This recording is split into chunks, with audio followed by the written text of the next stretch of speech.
So it's really the same question that I asked up on the stage, how the community and the church got together.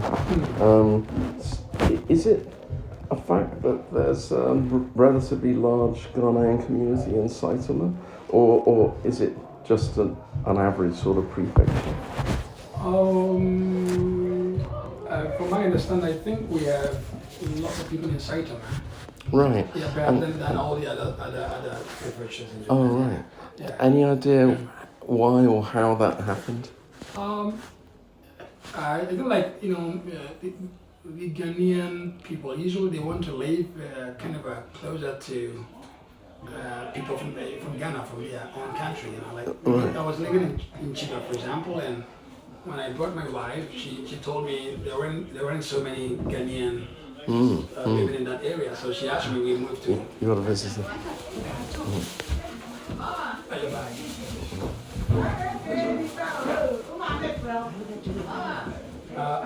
I'll tell her here. I'm just going.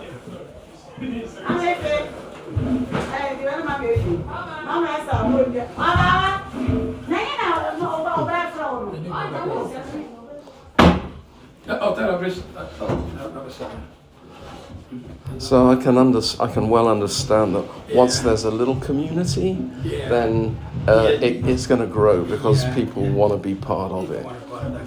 But you've no idea why it happened to be Saitama, or when, how long back? That kind of, we do have harmony, especially Ghanaians. We do have kind of good relationship, but even though we still live in Saitama, but most of us live in different areas. Like my place, I drive 1 hour 30 minutes away to get here today. Wow. A lot of people have come a long way. No. I think just myself and my family come from that place. But we have many people living in Koshigaya. Okay. Very close to the church, about within 30 minutes drive. Right. And so, and I guess that's the reason, because when we see like there's a Ghanaian here, people want to get closer, especially when they come they come flesh from Ghana, they need some people to assist them in different areas. So. And is there some kind of useful form of employment in Saitama? So many people do have, everybody here, does have a job that they're doing, but some people also go all the way to Tokyo and work there, come back. May I ask what sort of lines of work there are? You mean the work? Yeah. Yeah. I think we do have teachers, and some people also work in like companies. Yeah. In factories and companies and. Any people starting their own small businesses? Yeah, some people do start their own businesses. There's one that tour guy. He was the last to get the microphone from me. I don't know if you. He has a radio station. A radio station? Yeah, it's an FM station. Yeah. Wow. Is it a Ghanaian style? Yeah, kind of Ghanaian style, but then he invites so many people. It's Japanese radio, yeah. It's known. I think it's now becoming famous in Japan, I guess. Really? People are getting to know of it, yeah. But is it English language or?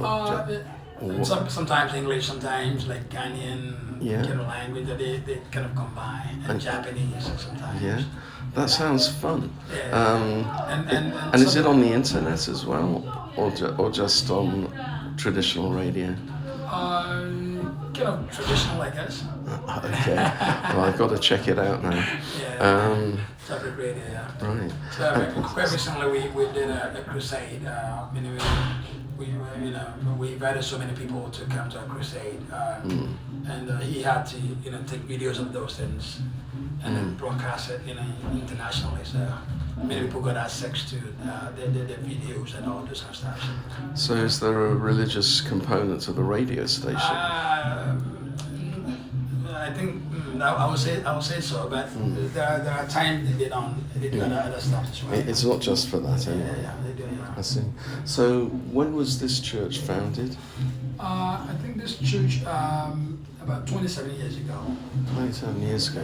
Wow. Yeah. So 1996. Around 1990. Yeah, around 1996. I heard that like the first time the organization was founded in 1995, and like this building was purchased Yes, in you're right. 2002. Yes, you're right.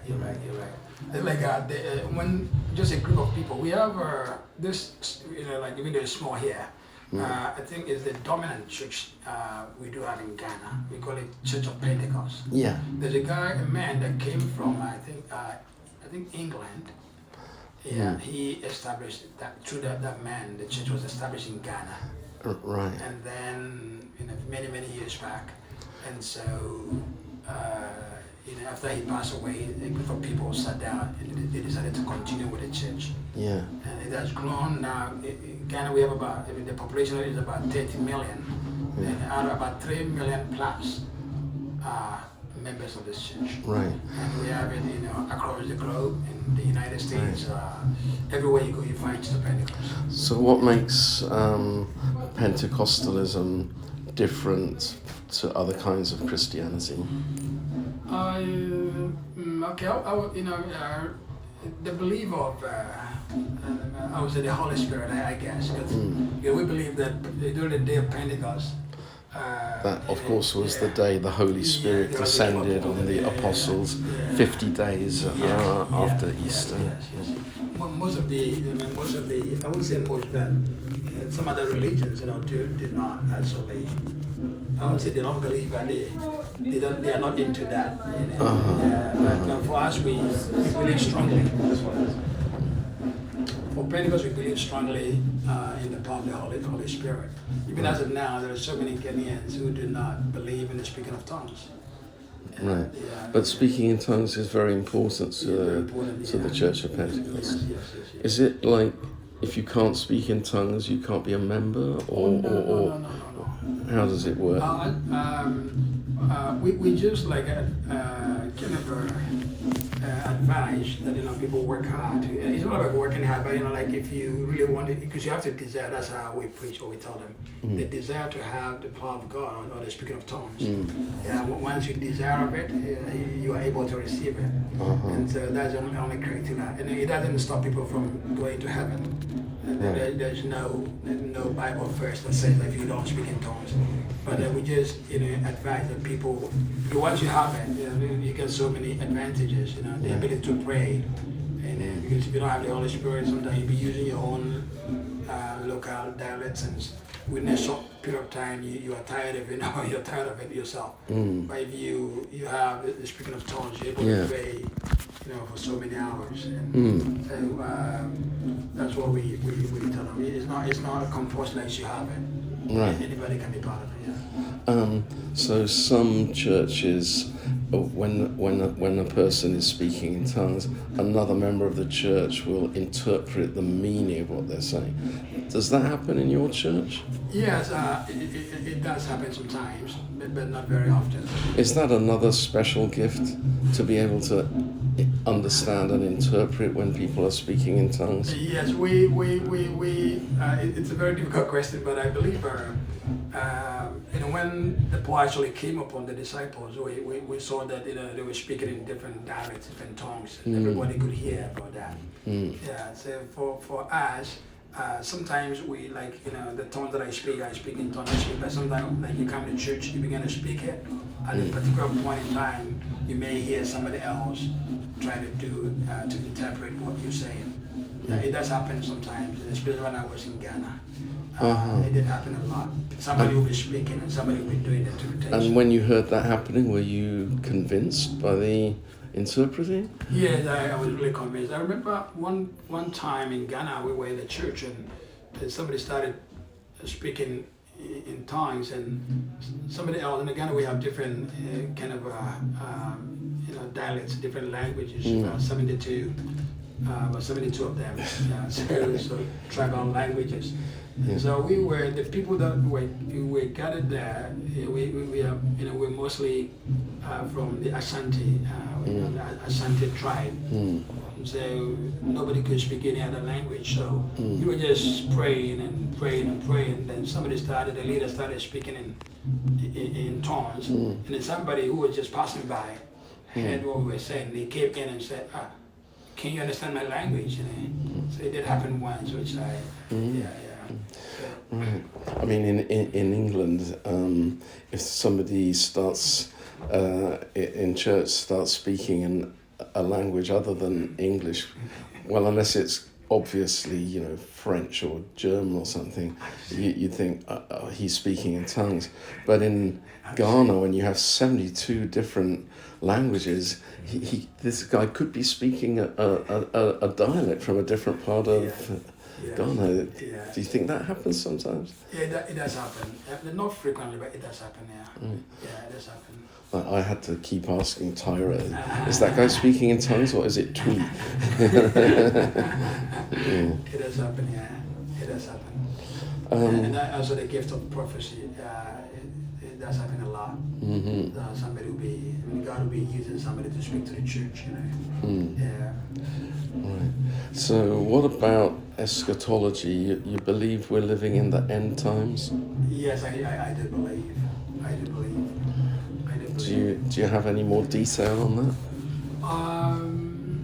Okay, for believers, for myself, if you, even I'm now 51 years old, very quite old, But you look much younger. But looking at the way things are moving on, in the time past, for example, like when I was growing up, and in the times that we are in at the moment, you could see the fulfillment of some scriptures, like we talk about Israel, for example. Terrible what's going on there.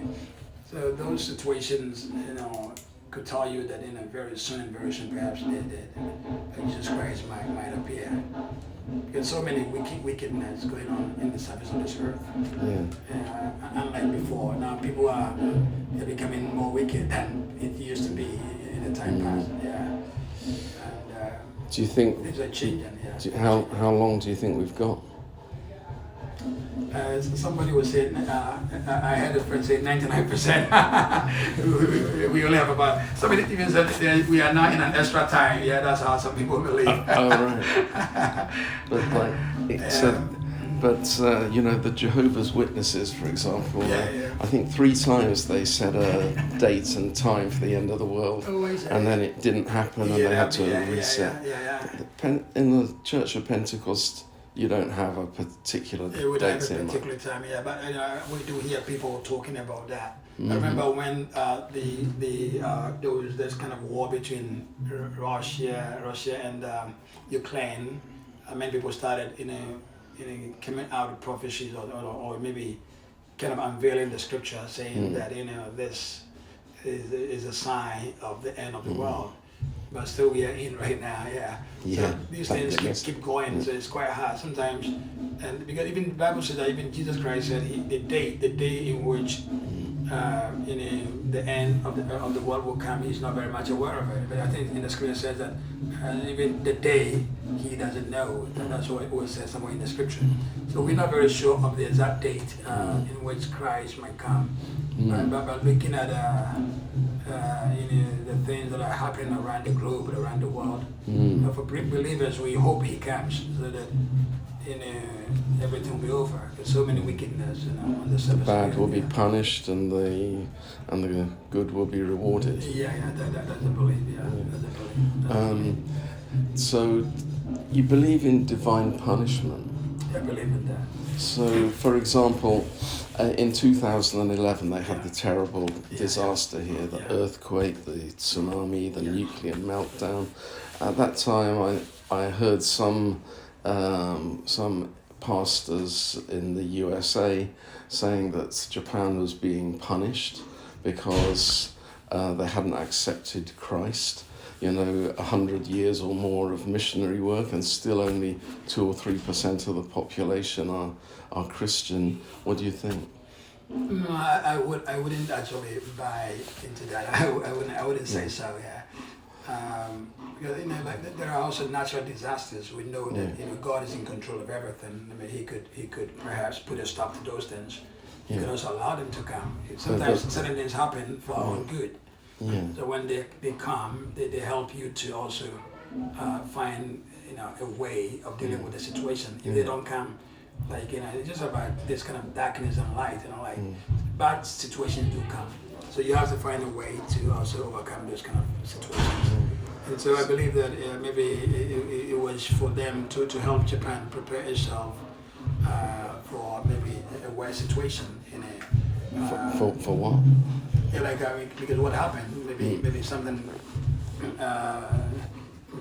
worse, worse than what actually kind of than what happened could strike again. And so there's an opportunity for them to also perhaps get themselves prepared so that in the advent of such a catastrophe, you'll be able to overcome.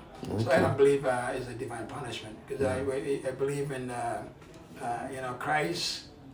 In the final day when we die and we sin and die, in that case I believe that if you did not do what was right, then God might put on the left side and on the right side if you did what was good.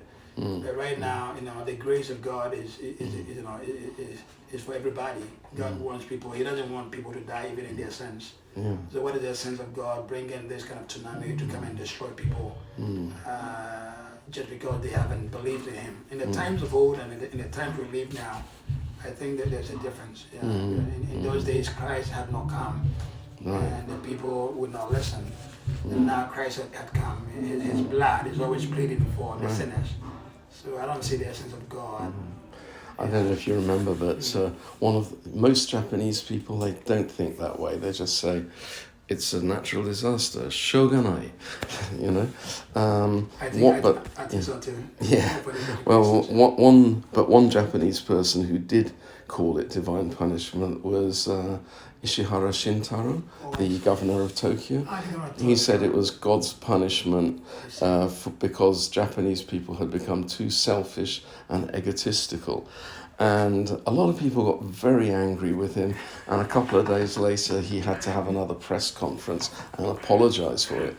And what a lot of people said was, you're the governor of Tokyo. Where are the egotistical people in Japan? Are they in these little fishing villages on the coast of Japan? Or are they in Roppongi and Shibuya and Shinjuku? Why should God punish these harmless fishermen and leave all the high rollers in Tokyo in peace? I thought that was quite a good point. Yeah. So just coming back to the local situation here. So apart from myself, I noticed one other person who clearly wasn't Ghanaian, and that the chap at the back, I found it hard to place him. Could he be a Brit, but then he had a slightly Japanese look to him as well, maybe.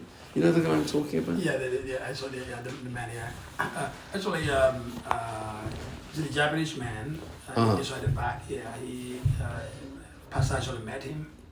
So I think like they go to the same onsen, I guess. Okay. All right.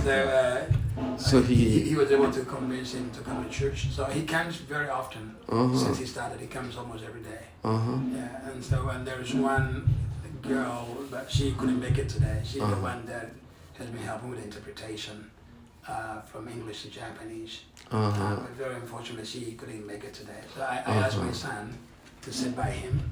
So he could help. Yeah. I see. But usually when that girl is very good, so we ask her to come to the front. And English, Japanese translation at the same time. Right. So I'm hoping that maybe in some years to come, or some months to come, Tyler might help us in that aspect. Yeah. I'm sure he'd love to help. But nonetheless, like over 90% of the congregations from Ghana, I think, and you had one Nigerian chap. Just one.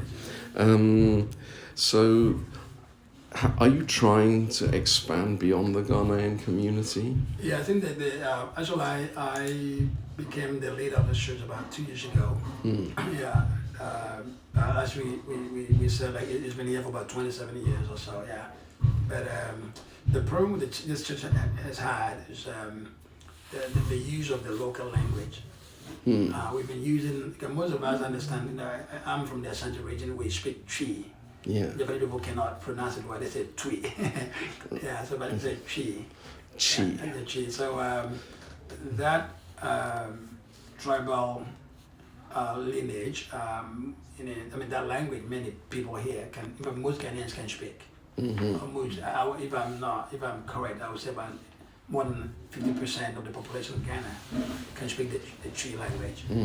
And so people here, they are from different tribes, yet they can understand, everybody can speak and understand the Twi language. And so when we come to church like that, and especially we don't find, you know, in the times past, we use the language all the time.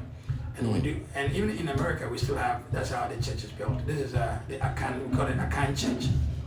I say again? We call it Akan. Akan is like my language, like Twi language. We do have similar languages, very similar languages, but they are different tribes, but they speak very similar languages. So all together we call it Akan. I think it constitutes about 4 or 5 or even more languages. So but they're closely the dialect is related. a little bit different, but we can understand each other. And we can understand each other. And so in the US, services are held in Akan. Yes, so even in US, we do have that. We have PIWC, which is basically for English. People who would like to use English.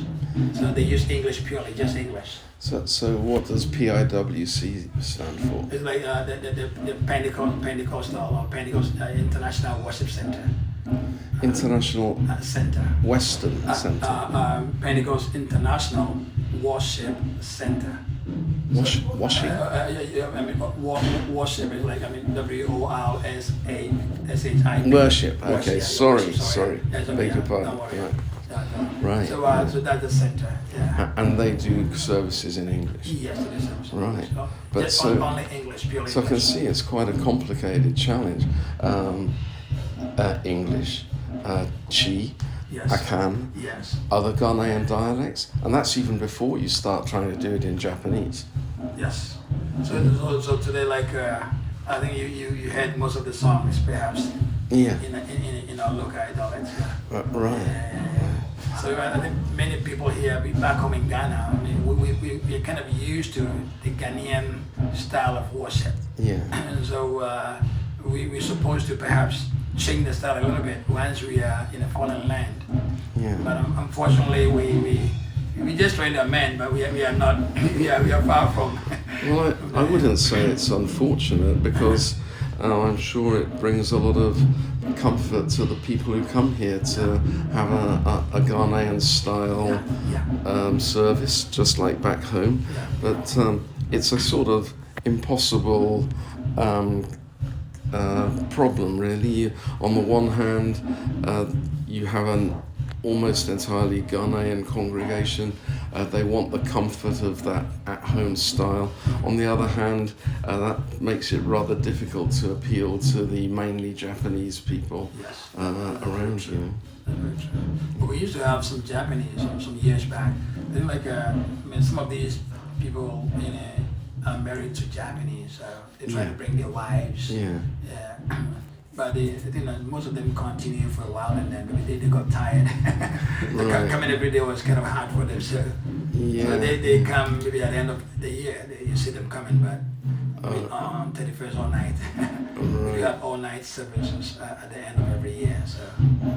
And the Japanese wives or husbands will come to them? They will come. In that sense, they will come. Dutiful? Yeah. I see. So do you have a kind of missionary operation to try and get converts? Yeah, I think like our recent, we call that crusade. I don't know if that's how. Yeah. So our recent crusade, we brought some missionaries from Ghana, and we are all missionaries here. Once we leave, Right. we are missionaries, but we just invited many people. We sent about 6,000 flyers outside. But I think like people that showed up, we were about 20,000 people showed up.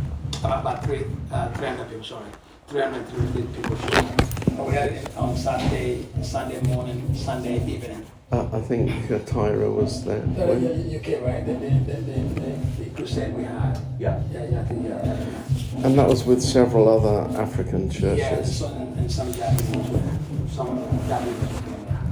I don't know if I have the picture there. Somebody posted it, but maybe it's I think Tyra showed it to me. Yeah. Looked like an interesting event. So you have Ghanaian churches, Nigerian churches, other African countries with enough people in Japan to have their own churches. Right now, what I know is like Ghanaian church and Nigerian churches. Yeah. And then, these are the only two churches I know. Ghanaian churches and Nigerian churches. Yeah. I thought maybe Kenya. Kenya. I met two people from Kenya the other time, but they told me they were attending a Nigerian church. And they just, yeah.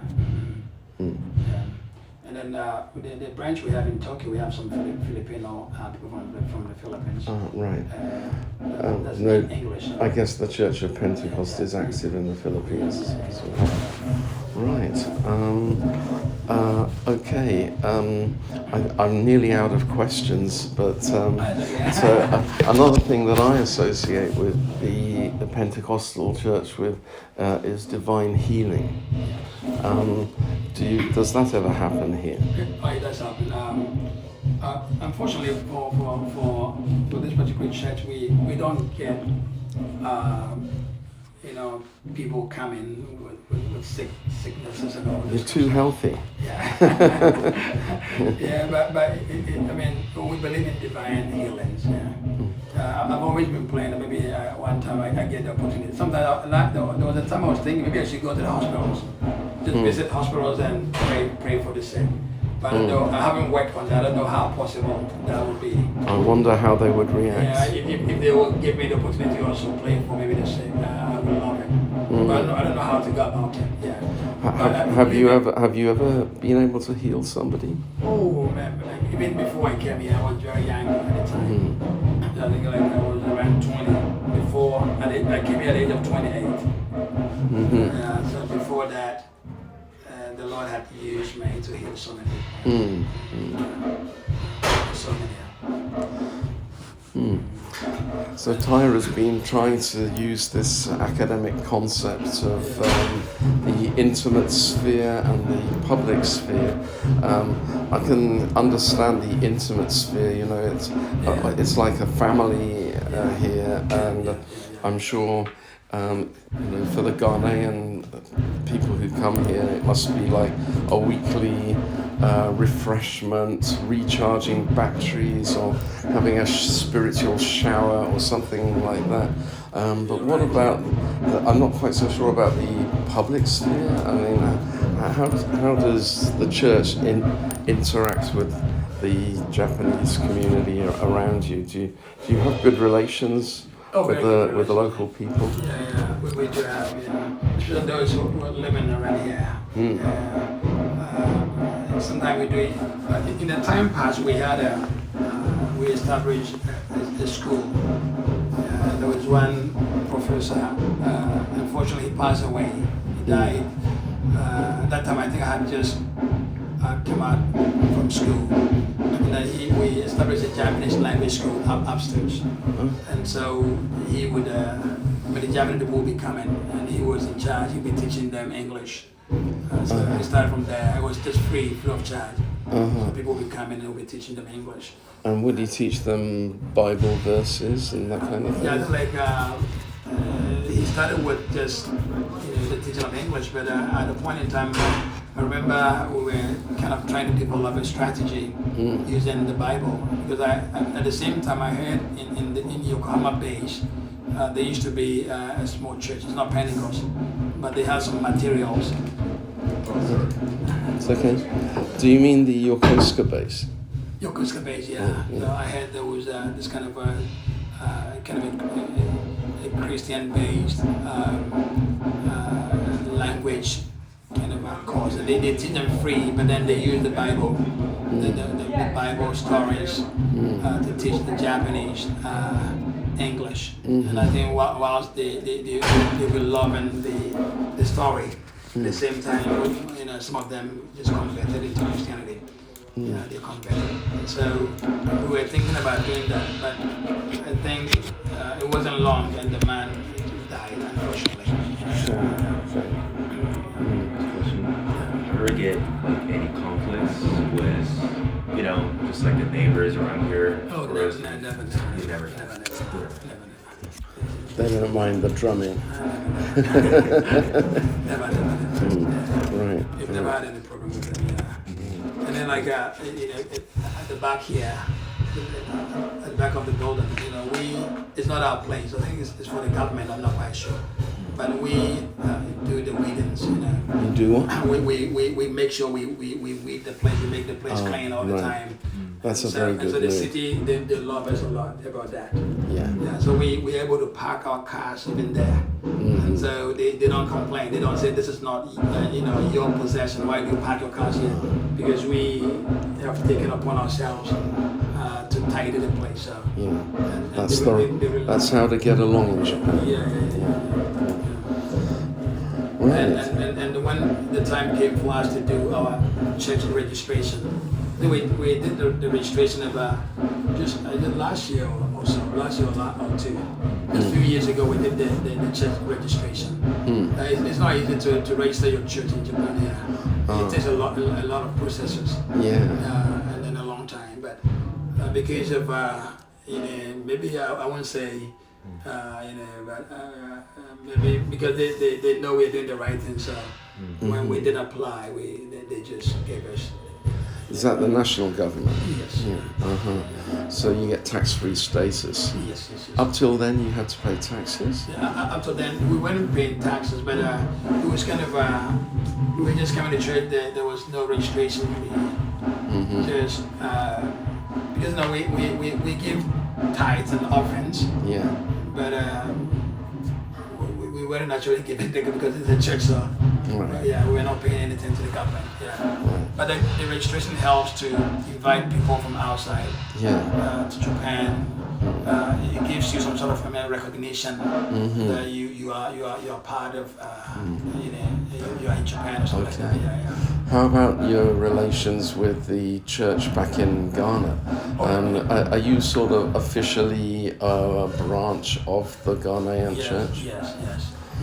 Do they assist you financially or send preachers to talk to your congregation sometimes? Yeah, actually, what we do is like if we want to, for example, quite recently, I think we did about 2 years ago, we bought a house nearby, and so we anything we want to do, especially if the cost is a bit higher, like buying a car or building a house, something like that, we need to notify them about our intentions.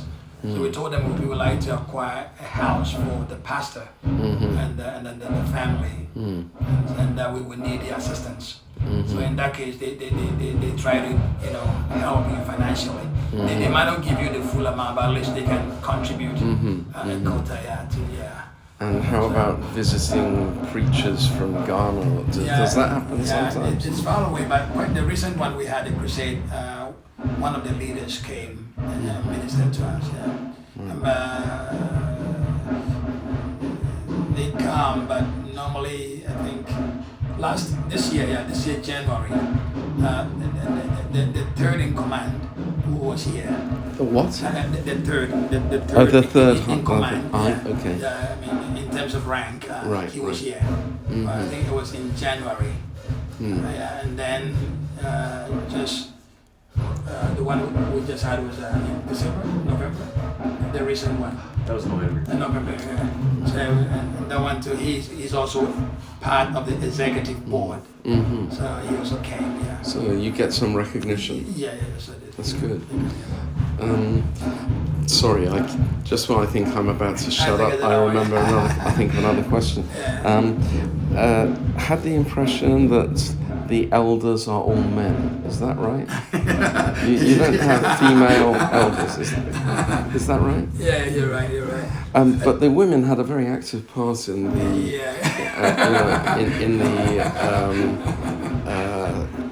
in the service. Professor Jill is very observant, and I'm very observant. Yeah. Because I always look at you. Yeah, he's very observant. It's just a pain because we do have, if you look at the hierarchy, we have the chairman, and we have the general secretary. This is back in Ghana. Yeah, back in Ghana, yeah. And what you've seen here, I mean, the same thing applies to those in Ghana. I mean, there's no difference. The hierarchy comes. We have the chairman of the Chilepanicos, then comes the general secretary, then comes the international missions director, and then the person that came here in January is the one that came here. And these are the three main people. And then from there we have the executive. And then we have apostles. We have pastors. Right. We have prophets. And if you come to the church level like we have here, we have the pastor and the elders. And then deacons and deaconesses. And what? Pastor. Yeah. Elders. Yeah. Deacons. Deacons. And deaconesses. Okay, so is at the deacon level there are women as well, but how about apostles? No, there's no woman pastor in the church. And how about elders and apostles? No women there either. Apostles, no one. No one. But quite recently, they've brought in two women and then to be part of the leadership. So even here in Japan, we used to be only men. I mean, the executive committee. We have executive committee in Japan, and we used to be all male. But quite recently, we were asked to add two more females. It just happened, I think, last year. It's quite recently. For all these years, there had never been a lady among the executive members. Yeah. What do you think about this change? I think it's good. I think it's good. I think the world is not developing. We are going, forward, and that kind of the old sort of mentality, women cannot do anything. That kind of mentality, I think. Well, they can obviously do. Yeah. They're very good at singing and dancing. I think they contribute a lot to your church. They contribute a lot. Yeah. And these days, you see presidents who are females, and I mean, they can do it. They can also do something. So we give everybody the opportunity to do what God has gifted them with. Yeah. Right. Okay, so a small move in the direction of gender equality there. Yeah. Right. Yes. And I think this really is my last question. What about the lady who fell flat on her face during the service today? Okay. I listened with interest to her testimony. Oh, I see. She'd obviously had some complicated experiences at work. You're right. Is that called being slain by the spirits or something like that? What? Yes. Yeah, that's how. How should I put it? In the Chilepanicos, those kind of things do happen, especially when we are doing worship. I mean worship. You put it that way. Yes, sorry. Worship, sorry for that. Yeah. No. When we're doing worship. People do fall under the power of the Holy Spirit. Yeah, and sometimes, especially in a big congregation, like you see people perhaps screaming And some people, and we see that as maybe God giving them some sort of deliverance. Some people may be having some stress and some illness, and so many be going through so many stuffs. So when they come before God and believing with all their heart that God is able to do something for them, normally they can't stand. But especially when they believe that they have come to a greater God, somebody who is great. When they have that belief and they But it's not an illness, of course. Sometimes it's illness, sometimes it's just the touch of God to strengthen them emotionally, to be able to carry on with their daily activities. But when that happens, when someone falls over like that, do they need help? Sometimes we just allow them to be there, and at a point in time when we realize they've come back to themselves, we just try to make them, we help them to stand up. But at other times, like I don't know, but there used to be one lady that joined this church. I think about 2-3 years ago. She's actually still here. She's still here with us. And this lady, anytime we would start praying, praying to God, you see her, like she should just go down, fall down, And then if you begin to pray for her, it depends on the situation. When you begin to pray for her, you see something speaking out of her, speaking through her, speaking in tongues. No, not speaking in tongues. Like kind of do I say like evil spirit? Like for example, there's a church of God. We are praying to God. God help me. God do this. God this. Everybody's praying. Nobody knows what somebody's praying over. And then suddenly you may see somebody falling on the ground. So when you get closer, you want to pray for the person. You see, I am this. I am this. For example, there's I'm from the sea. For example, I'm this and this. They begin to talk. I wouldn't let this lady. There's no way I will make her succeed. She'll never succeed in life. But she doesn't know what exactly she's talking about. Just the Spirit speaking through her. And so such people, like you just pray for them that God will have mercy on them and help them. So it's a kind of exorcism. Yes, maybe I should say that way. And there's quite recently, not long ago, we were also having a program, and one Japanese lady came, and there was a big just this room. We were praying, and then one of them just laid a hand on her. And this lady started wow, just making a lot of noise. And then she could not control herself, and we had to help her out. The Spirit speaking through her. And some of these things, they torment the mind. They torment. So I think later I heard she was trying to even go and commit suicide. That woman. So it was good she came to church that day.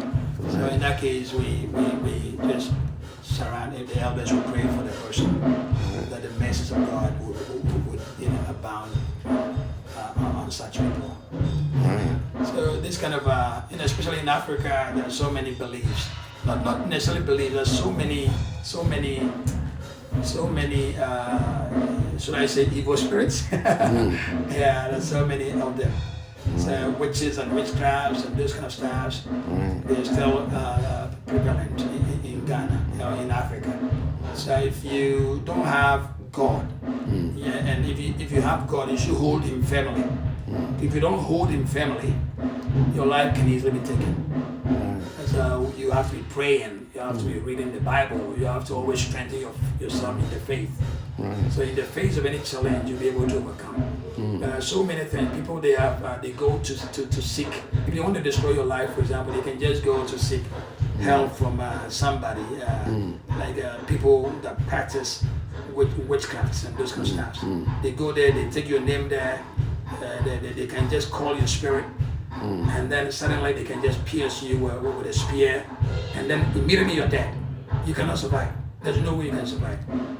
You've seen that?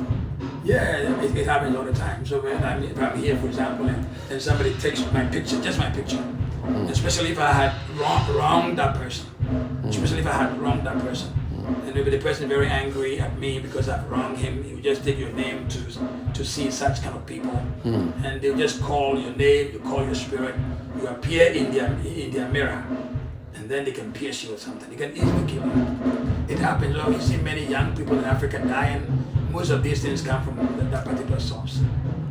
But if you have God in the inside of you, you believe in God, you believe, you just have your food trust is in God. You read the scriptures, you pray to Him to be your guide, your help.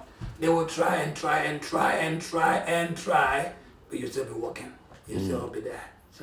So when we take God, we want to, we really want to fully accept Him and walk with Him. Yeah. That just remembered another one. Today's sermon about expanding your tent and becoming more successful in the coming year. Some of that sounded like what they call the prosperity gospel. Some people don't like the prosperity gospel. They say you should be content with what you've got, and it's wrong to pray to God to get rich or more successful. What do you think about that debate? Yeah, I think they're right. I think they're right.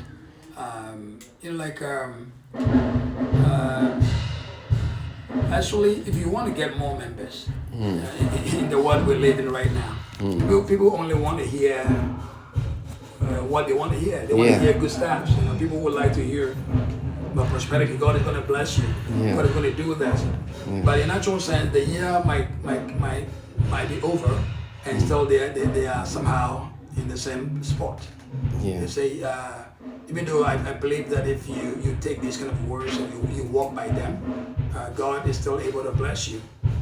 But there are churches, they only talk about prosperity. In our church, we don't do that. We talk about sin, and especially myself, I talk a lot about sin.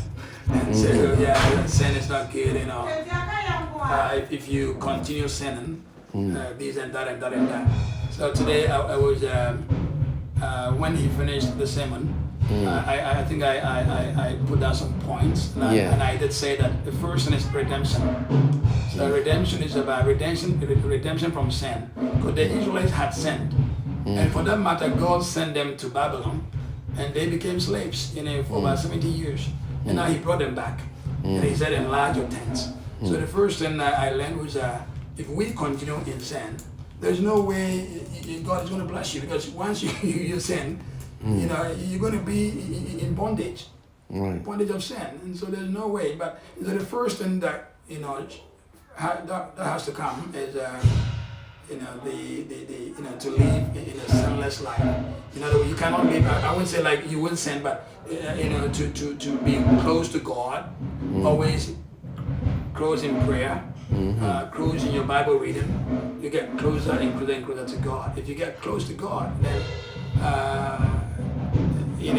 He's going to add so many other things, to it. But if you're not close to God, you just engage in your own life. You do whatever you want to do in this life.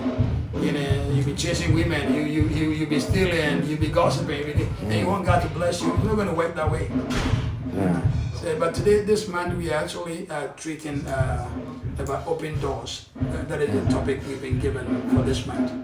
So for all these years, we've been going through a lot, and so we're praying that God will open doors for us the coming year. So that's the actual theme. That is why maybe you heard him talking about that. But in other times, we talk a lot about sin. Particularly, I talk a lot about sin. There's no need to get yourself involved in sin. Even in our church, we do have a communion. So for communion, before we do like once every month. At the first week of every month, we do communion with the bread and wine. With the bread and wine, and so. Do you use real wine? We use it's not a real bread. The wine not a real wine. It's kind of fruit juice. Grape juice. We had it last week, right? Yeah, grape juice. Yeah. And a little wafer. The bread is kind of wide, smallish. A little wafer. Yeah. And so what we do is like we.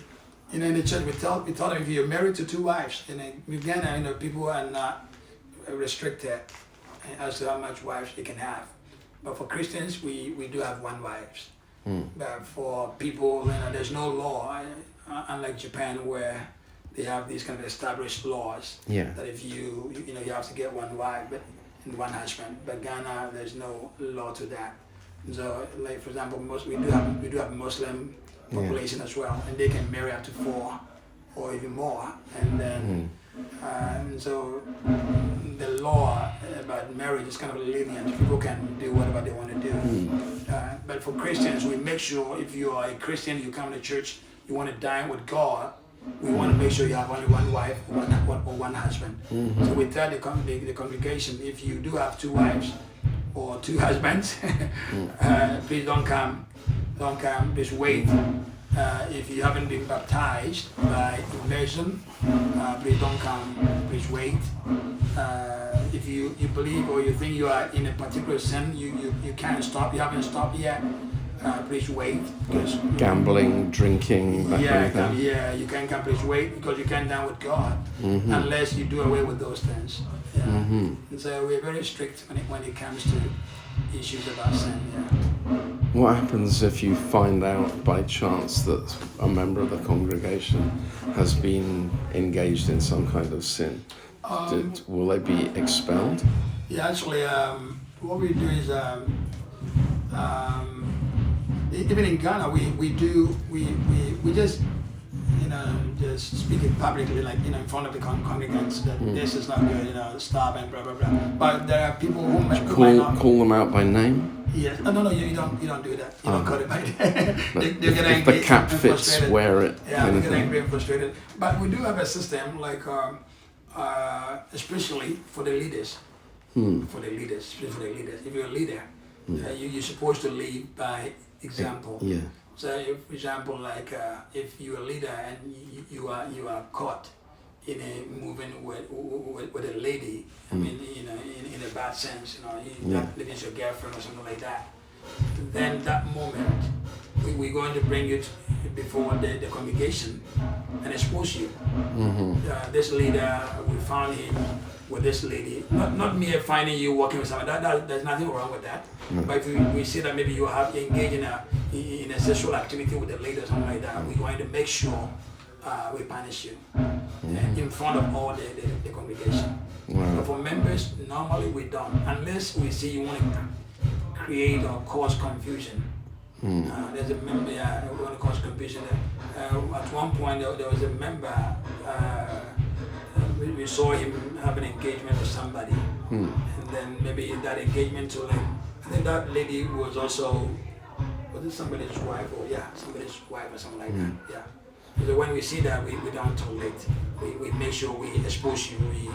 We tell the whole congregation that this person, he's still part of us. We can't let him go, but because of this and that, he will be sitting at the back of the church. So we let you sit at the very back. And so until we see some sort of changes in you. And then he can gradually move forward. For offerings, you can bring your offering. You can come to the front and bring your offering, that's okay. But there's so many things we won't involve you until we see changes. So that kind of discipline action we do have in the church. That's really interesting. This time I think I really have finished my questions. Okay, Tyra, have you got something? What should I ask?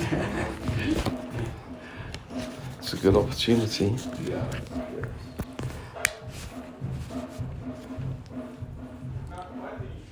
Yeah, I think like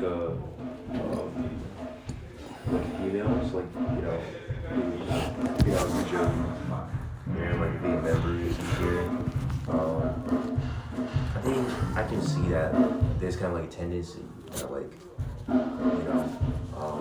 think you're like kind of like opposite direction, but every time I see my seat, like left side, they mostly like sit like men, and right side they mostly like like women like sit. You're right. So like, is there like any rules? But you're right. Does it just happen like Yeah, like this kind of thing started many years back in Ghana. They try to separate the men from the women. So men will be on this side, the women will be on this side. That happened many years. Even right now, I think it's still prevalent in Ghana. But at one point, I think the third leader of the church came here. And at that time, we were kind of still used to the old system we had in Ghana. And then he came and said, are you still sitting separately? So that's the question he asked the whole church. Are you still sitting separately? From that point, people started moving to other areas. And then suddenly, it started again. So people started moving, like somebody would be going to sit beside the wife, the husband. People would be moving here and there. But at a point in time, it changed again. But today, if you saw the lady you were talking with, the one who was doing just calculating the money, our financial secretary. I think you were just talking with her. Yeah. The lady that sang, she sang very well. Not the one you spoke with after the church. Another one, she also sang beautifully. The song was about. I think she was the first to sing, I guess, during the testimony. Yeah, she's the one that led us. The lady with the white top, white. The one that led us in worship. Yeah. That lady, I think she was sitting at the bedside. And then the tallest lady, I guess, she was also sitting on the left side. In fact, I thought there wasn't a clear gender division to my eye today. Yes. Maybe it varies from day to day. Yes. So it's kind of traditionally that's how it used to be. People are not restricted as to where they should sit. So were there a lot of married couples in the church today? Yes. And were most of them sitting separately? They come, I don't know what happened, but this is separately. It's not the constitution of the church. It's not like they're not forced to do that. But maybe, I don't know why, they just do that, like you can sit with your wife, you can sit with your husband, you can sit anywhere you want to sit. Yet, a lot of people choose not to. They don't want you to choose not, Interesting. I guess because and that's... even with the dance. Sorry to interrupt. Oh yeah, even with the dance, you saw the ladies going first, and the male, the women coming. Yeah. We can mingle and dance together. There's nothing wrong with that. Sometimes I join the women. Sometimes. Why not? Right. But maybe that's the old way that it used to be done back in Ghana. And it's to do with avoiding temptation to sin, I guess. That's the point. Also, like some, like women's, sitting kind of like in front of the seat, and I think they're also part of the church, They were sitting in front. Yeah. Are they part of Hungary church? Yeah. So those women like my wife, for example, the church mother, the church mother is the wife of the pastor. She's the church mother, and she has a seat. I will put that way in front there. And then there's one lady, is a local women's leader. So she was.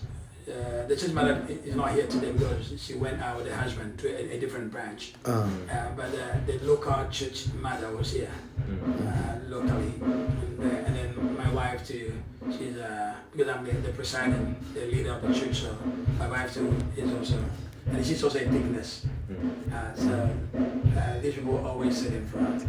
Yeah, so that's the arrangement. That's the arrangement, yeah. And then I'm the presiding. My chair is a little bit, it's raised a little bit. If you look at my chair, compared with the other chairs, it's raised a little bit. Really? So when Pastor comes, I give a chair to him. And then I go and sit, somewhere. Right. It's kind of funny, right? Interesting. Do you think some of the women here are dissatisfied with not being allowed to be elders and apostles and so on? Or Dissatisfaction in terms of. that they want to be elders or apostles? I I don't think so, because that's how they've been brought up with. You know, like most of them started in their tender age, you know, when they were little kids and they joined the church in Ghana. They know the system. They've been in the system for quite a long time. They don't really care. They have their own way of being part of the church community, obviously. They don't really care. So, and there was we used to have this kind of scarf. The women would need to, kind of cover their hair. Like in the Bible, I think Paul talked about that. And so this kind of hair coverage, it was a system we practiced so many years, until quite recently, about 4 or 5 years ago, that the chairman announced that it shouldn't be compulsory. So when he said so, it brought about a lot of conflicts. So many people in Ghana, the Pentecostal churches around Ghana, so many Pentecostal churches in Ghana. So they got angry. So why should you say that the women should uncover their hair? They brought a lot of debate, anger, and so many things. what do you think? So now, I'm trying to talk about the gender stuff, but now, right now, everyone is allowed to do whatever they want to do. You may cover, you may not cover. Actually, for that leader, the reason he did that was because he said that the youngsters and the age in which we have come. If you just tell a young lady, please cover your hair before you come to church, like in the United States, in England, or wherever you find, these people will not come. Right. They will not come because they want people to see their hair, how beautiful they actually their hair. So you tell them cover your hair, they will not come. And you have to meet them halfway. And if that happens, once we the older ones are gone, we won't get people to replace us. So he used that strategy, that even though that's what the Bible is saying, but I think we should do away with that. And the people got angry at him. So that battle continues today. Right now, I think has he won out? Right now, I think it's okay. People have understood him, but I won't say everybody has understood him. Some still don't understand. Well, the Church of England is in a state of civil war, as I'm sure you know, about the ordination of female clerics. And there, it's headquarters in England is taking the liberal view, and the Episcopalian churches in Africa are bitterly opposed. I'm sure you've heard about that. Could lead to the breakup of the Anglican Communion, possibly. But anyway, I just thought of one last thing. So, can you just briefly tell us what the qualifications are and what you do if you are pastor, elder, apostle, deacon, deaconess? Can you just tell us what those various titles mean? Oh, I see. For the elders, in our church, so the pastor, number one, in the local church, the pastor, he's in charge of all the affairs, everything about the church. He's the person in charge of it. And is he the only one who gets a salary? Actually, we have in terms of salary, he's the only one. He's the only one. For elders, we just kind of assistants. We provide assistance to the pastor and to the church. So for elders, it's not by your academic qualifications. What we see is like we see the potentials, the way you lead services, the way perhaps if you're given a chance to preach, for example, the way you handle the Word of God, the way you pray, the way you read the scriptures, the way you do your things. So people would recommend you to be an elder. Which people? For example, like my younger brother, the one that preached today. Yeah. So we had a meeting, executive. We call it executive committee. The executive committee. So we do engage in meetings. So in the meeting, we will say, okay, we're going to need more workers. We're going to need more people to help with this job here. Yeah. And so in that case, if you do know anybody you think can help, and so that is when we get the opportunity of just introducing or recommending some people we think can handle those situations. And then does it get voted on? Yeah, and then we vote on, or other people can also come. Somebody might say, no, with this guy, we don't need him. This lady, we don't need her. This blah, blah, blah. People can come out because it's a meeting, so people can actually make suggestions. Right. And so, but normally when... So hang on, is this a meeting of elders or is it a meeting of anyone in the congregation? The executive committee involves elders and deaconesses. Elders. Actually, I did mention earlier on that we just included 2 deaconesses just a few years ago. Right. By the command of the people in Accra. In Accra, yeah. So before that, it was only men. Right. But now we've included the women's leader, the national women's leader is part of it. Yeah, and then we one more lady. But actually, I was thinking about just here in this church. So has your brother become an elder? Oh, he's an elder now.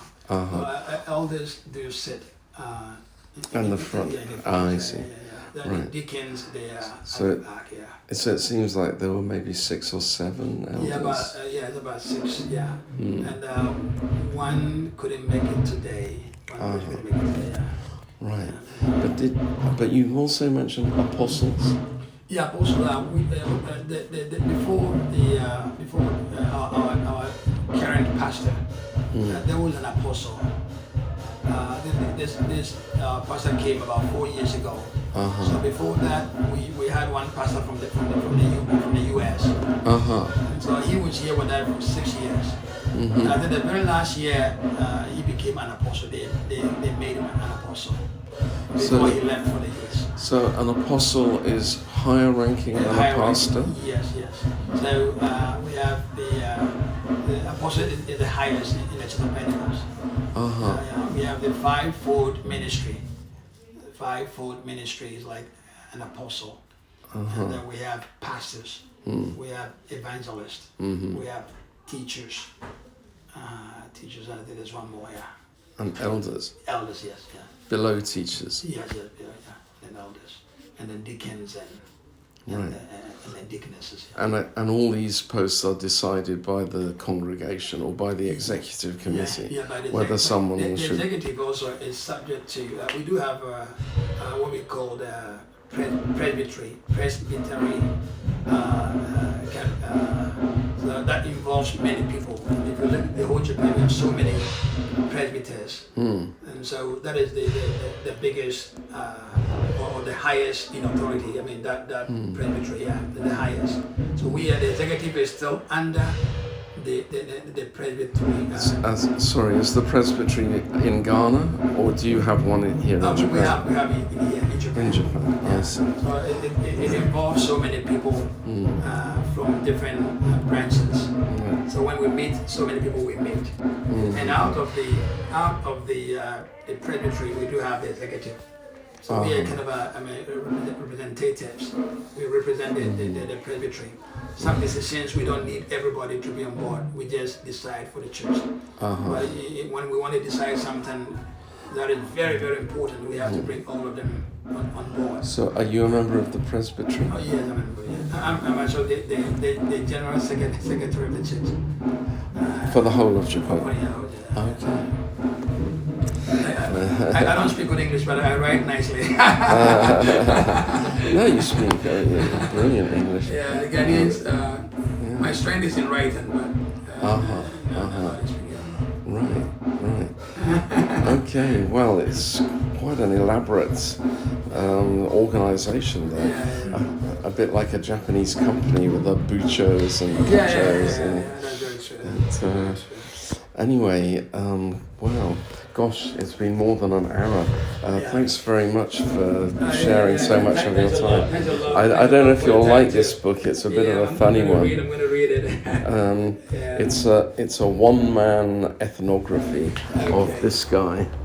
I knew him for about 25 years, but he died in unfortunately he lasted just long enough so I could put a copy of this book in his hands, and he looked at it and he said, "Who are these guys?" And I said, "It's you and me." he was suffering from dementia at the time. Yeah. But anyhow, a street philosopher, you know, he read a lot more books than me, you know, because he had a lot of free time, no family, you know, only gets a job a couple of times a week. The rest of it, you know, some people, they're just drinking or gambling. He did a lot of drinking, to be fair, but yeah. You would see such kind of stuff in Ghana, you know, like Ghana, because of this extended family system. So you always brought closer. Yeah. Extended family, that's how it's helping us. Yeah. So we bring many people. I mean, like in the family, you see so many people in that big extended house. And so you don't have any place to sleep. You just go. I mean, you do have. Everybody does have their own rooms to sleep in. And if you're in trouble, you get a brother to help you. Yeah. Financially. Well, to be fair, I think quite a lot of that also applies to Japan, which is why they have a very small number of homeless people compared with most rich countries. But are you wanted? But you know, the other day I was watching this documentary film Half. Are you familiar? No, not familiar. It came out about 5 or 6 years ago, I think. It covers, I think, 4 or 5 young people who are half Japanese and half something else, and the various problems they have and the way they deal with it. And one of these guys was half Ghanaian. What was his name? I forgot, but like, yeah, I gotta tell you. I think like I saw the guy. So like, you say like there's a granite radio, right? Yeah. I pulled it to account like on Instagram, and I was looking to like it paused. And, like there was a guy on the pause like. This guy who's building schools in Ghana. Yeah. Yeah, we really should be going, I think.